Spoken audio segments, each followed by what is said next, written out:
মুহূর্তে একটা আলোচ্য বিষয় রয়েছে।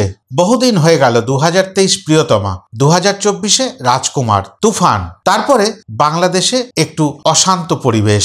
সবকিছু মিলিয়ে শাকিব খানের জীবনে সেরকম একটা ফারাক আমরা লক্ষ্য করিনি। শাকিব খান নিজের মতো করে বাঁচতে ভালোবাসেন, নিজের শর্তে বাঁচতে ভালোবাসেন, আর সেটাই তার ইউএসপি।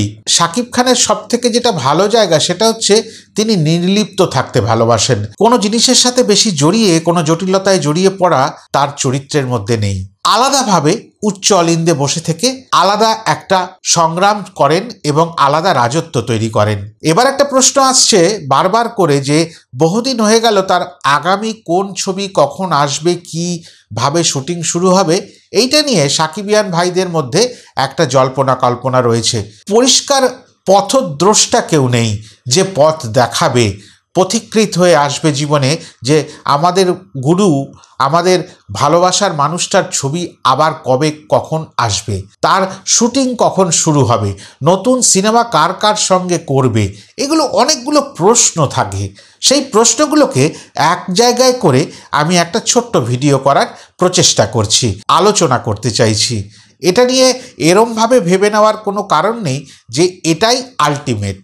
তাহলে আসি এক এক করে আপাতত শাকিব খানের হাতে কি কি সিনেমা রয়েছে। Ready to release, sensor certificate উভয় দেশ থেকেই পেয়ে গিয়ে দরদ তৈরি, প্রস্তুত, যে কোনো মুহূর্তে আপডেট চলে আসবে। গতকাল আমি সেটা জানিয়েওছি এবং প্রত্যেকেই আপনারা জানেন যারা শাকিব খানকে ভালোবাসেন এবং শাকিব খানের সিনেমা দেখতে পছন্দ করেন। এবার দরদের পাশাপাশি আর কোন কোন সিনেমা তার পাইপলাইনে রয়েছে একটু আলোচনা করে নিই। মেহেদী হাসান হৃদয়ের পরিচালনায় বরবাদ সিনেমার শুটিং শুরু হবে খুব তাড়াতাড়ি, একেবারে ডিসেম্বর মাসের প্রথম দিক থেকেই, এবং সেটা ভারতবর্ষের মুম্বাই থেকেই শুরু হবে, সেরম একটা আলোচনা কিন্তু আমাদের কাছে চলে এসেছে এবং সেটা সঠিক, সেটার মধ্যে কোনো ভুল ত্রুটি বা গিমিক নেই এবং সেটা একটা উচ্চ মানের সিনেমা হবে বলে আমরা আশা করতেই পারি। আবার সেই মানুষটির কথা চলে আসবে শাকিব খানের সাথে সাথে রায়হান রাফির। রায়হান রাফি তুফান টুর অ্যানাউন্সমেন্ট করে দিয়েছে, আর এটাও তিনি বলে দিয়েছেন আগামী বছর মানে 2025-এর কুরবানি ঈদে এই সিনেমাটি আসতে চলেছে। কিন্তু আমরা প্রাথমিকভাবে জেনেছিলাম 2025-এ সম্ভবত তুফান টু আসবে না, কিন্তু তিনি নিজের মুখে অ্যানাউন্স করেছেন যখন, সেটা আমাদের বিশ্বাস করা প্রয়োজন। তুফানের প্রথম পর্যায়ের যে সার্থকতা আমাদের চোখের সামনে চলে এসেছে সারা পৃথিবীময়, সেখান থেকে আশা করা যেতে পারে তুফান টু আরও বড় কিছু নিয়ে আসছে। এবং সেটা তিনি বারবার করে বলে দিয়েছেন রায়হান রাফি সাহেব যে এই তুফান দেখেই এত নাচছেন, তুফান টু দেখে আপনারা কি না করবেন। তাহলে আশাটা একটু বড় করে আমরা করতেই পারি। পাশাপাশি 2025-এর কুরবানি ঈদে এই সিনেমাটি রিলিজ করার কারণ একটা রয়েছে। রায়হান রাফি সাহেব আবার এদেশের জিতের সাথে যৌথভাবে একটি সিনেমা করতে চলেছেন, জিতকে নায়ক হিসাবে নিয়ে। সেখানে সেই সিনেমাটি 2025-এর ঈদে আসতে চলেছে। এবার 2025-এর ঈদে যদি রায়হান রাফির লায়ন মানে জিতকে নায়ক করে যে সিনেমাটা হচ্ছে সেটা আসে, তাহলে কুরবানি ঈদে তুফান টু কি আসবে? এটাও একটা প্রশ্ন। তবে এইটা কেন করা হয়েছে সেটা একটা পরিষ্কার, সাকিবিয়ান ভাইদের একটু বোঝানোর দরকার, উত্তেজিত না হয়ে যান। কেননা তারা উত্তেজিত, তারা বায়াস। কেন বায়াস? কাকে নিয়ে বায়াস? তাদের শাকিব খানকে নিয়ে। আমাদের শাকিব খান সবের সেরা, আমরা শাকিব খান ছাড়া কাউকে চিনি না, বুঝি না। রায়হান রাফি এই যে কাজ করছেন জিতের সঙ্গে, এটা তারা ভালোভাবে নিতে পারছেন না। এইগুলো অন্যান্যদের কমেন্ট সেকশন দেখে এটা বুঝতেই পারি, কিন্তু ভালো করে যদি বিবেচনা করেন সবাই, প্রত্যেকেরই দরকার যৌথ প্রযোজনা। ভারতের সঙ্গে বাংলাদেশের ক্ষেত্রে শাকিব খান যদি হিরো হয়, সেটাও যেরকম সার্থক হওয়া দরকার, সেরকম কোনো যৌথ প্রযোজনায় যদি কলকাতা থেকে কোনো হিরোকে নিয়ে ডিরেক্টর রায়হান রাফি কোনো কিছু প্রজেক্টের কথা ভাবেন, তাহলে সেটারও পাশে আমাদের দাঁড়ানো দরকার। যে মাত্রারই সিনেমা আসুক, শাকিব খান যদি সিনেমাটিতে থাকে, সেই সিনেমা দেখতে যাবেই সাকিবিয়ানরা। আর সারা পৃথিবী জুড়ে শাকিব খানকে ভালো লাগার মানুষ রয়েছে, সেটা তো বার বার বার বার প্রমাণিত। এটা নিয়ে তো কোনো প্রশ্ন নেই। সেই ক্ষেত্রে হয়তো অন্য কোনো নায়কের, সেটা বাংলাদেশের হোক ভারতবর্ষের হোক, তার অতটা ফ্যান ফলোয়ার্স নেই। ফ্যান ফলোয়ার্স না থাকার কারণে সবাই শাকিব খানের মতন সার্থকতাও পাবে না, এটাও স্বাভাবিক। অনেক সিনেমা এরকমও হয় যে আমরা যে বড় বড় আর্টিস্টের নাম করি, সেরকম বড় আর্টিস্ট না থাকা সত্ত্বেও খুব ছোটোখাটো আর্টিস্ট দিয়ে সিনেমাটা অনেক বড় মাত্রার জায়গা করে নেয়। তার বড় প্রমাণ আমাদের ভারতবর্ষের ইতিমধ্যে এখনও হলে চলছে স্ত্রী 2, যাতে কোনো বড় মেগাস্টার সুপারস্টার নেই। খুব সাধারণ মানের কিছু কলাকুশলী অভিনেতা অভিনেত্রীকে নিয়ে খুব অল্প অর্থ ব্যয়ে একটা বিরাট মাপের সিনেমা করে দেখিয়ে দিয়েছেন, প্রমাণ করে দিয়েছেন যে তারা বড় মেগাস্টার সুপারস্টার নানান রকম মুখ ভরা গাল গল্প নিয়ে সিনেমা শুধু চলে না, সিনেমা চলে গল্পের ওপরে, সিনেমা চলে তার আসল কন্টেন্টের ওপরে। সেটা প্রমাণিত সত্য।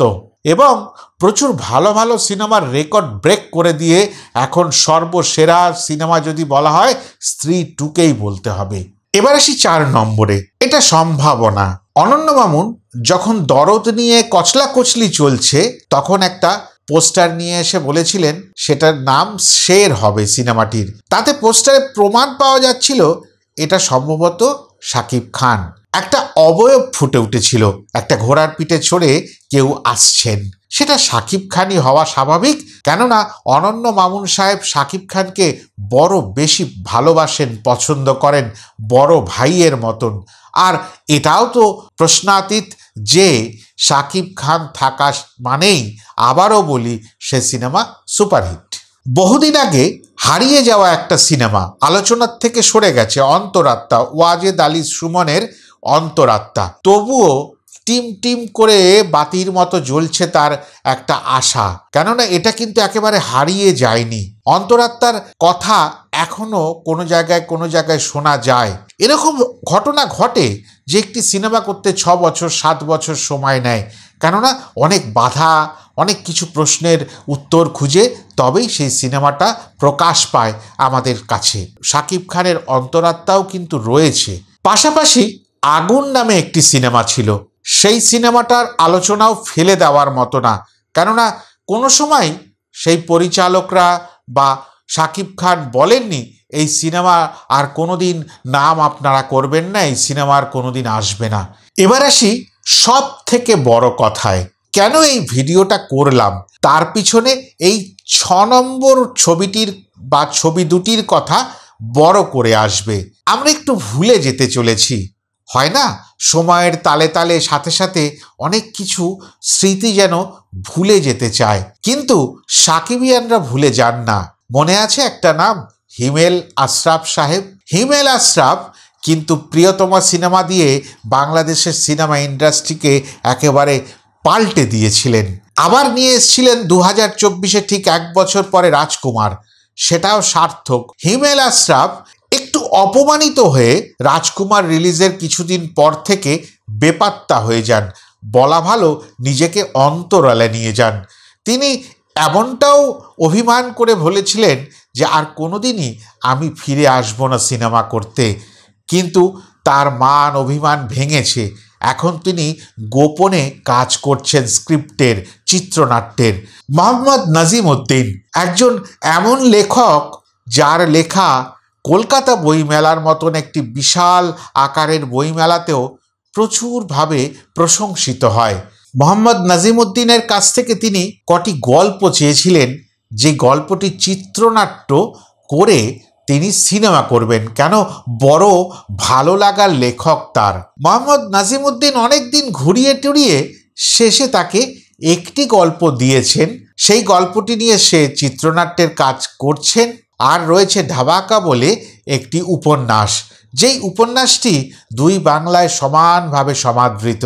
সেই উপন্যাসকে ভিত্তি করে হিমেল আশরাফ সাহেব আরেকটি চিত্রনাট্য লিখছেন, আর সেখানে তিনি বলেই দিয়েছেন যদি এটা নিয়ে সিনেমা করি তাহলে 2026-এ আবার ফিরে আসব 2 বছর পরে, আর সেটা শাকিব খান ছাড়া কাউকে নিয়ে আমি করতে পারবো না, কেননা গল্পটি শাকিব খানের মতন একজন নায়ক এবং ভালো অভিনেতাকেই প্রয়োজন বলে দিচ্ছে। আর দ্বিতীয় যে চিত্রনাট্যটির কথা বলছি সেটা এখন প্রশ্নাতীত, সেটার সম্বন্ধে তিনি কিছু ব্যাখ্যা করেননি, তবে সেটাও স্বাভাবিক করে শাকিব খানের সঙ্গেই করবেন বলে আশা করা যায়।